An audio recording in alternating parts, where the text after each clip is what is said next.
ఎవరు అడిగారు అన్ని దానాల కన్నా ఏ దానం ముఖ్యమని. అన్నదానం. రెండవ దానం విద్యాదానం.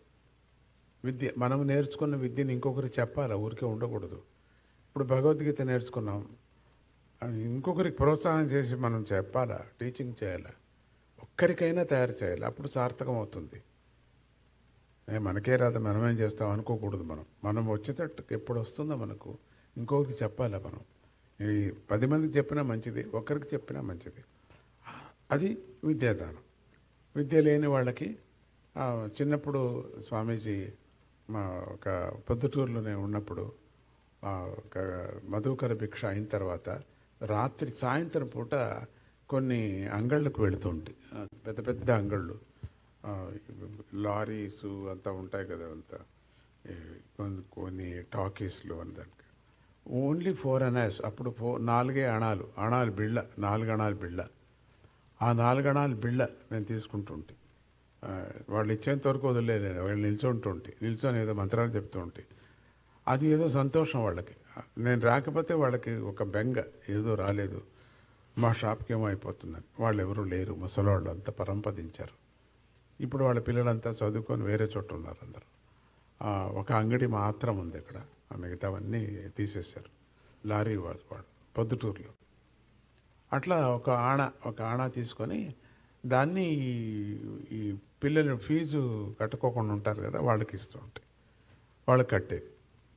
ఇంటికి తీసుకురావటానికి వీల్లేదు. అత్తగారు, మా గురువుగారు తీసుకురావటానికి వీల్లేదు, బయట వేసేసారు. ఒక్క పైసా లోపలికి రావటానికి వీల్లేదు. నేను కూడా ముట్టకూడదు.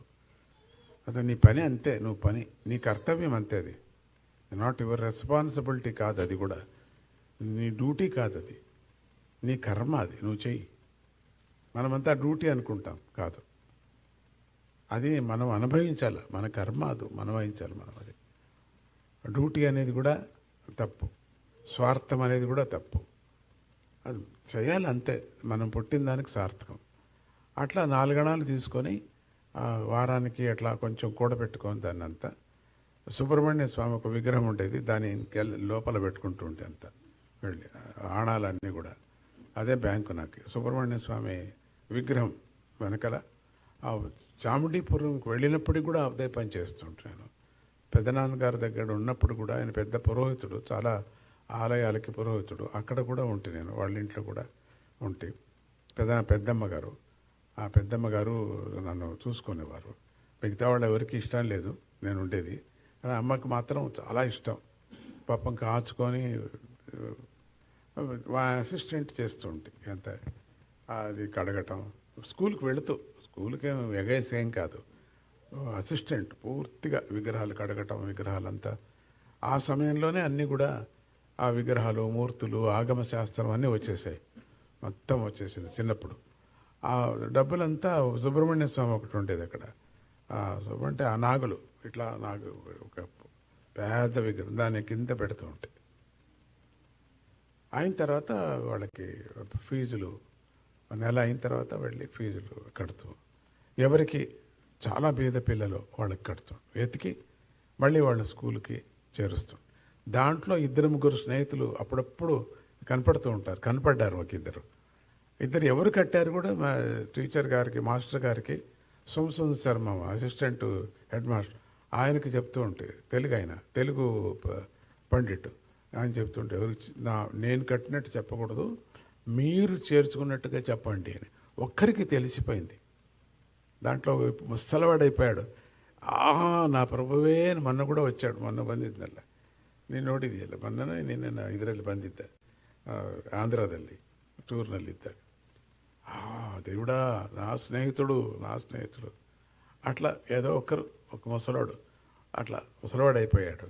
నాకన్నా చిన్నవాడే, అది ఎందుకు అంత తొందరగా అయిపోయాడో తెలీదు, చూస్తున్నా ఎందుకు అట్లా అయ్యాడని. అట్లా ఆ విధంగా తర్వాత మధుకర భిక్ష తీసుకొచ్చి కుంటి వాళ్ళకు, గుడ్డి వాళ్ళకి పెట్టడం.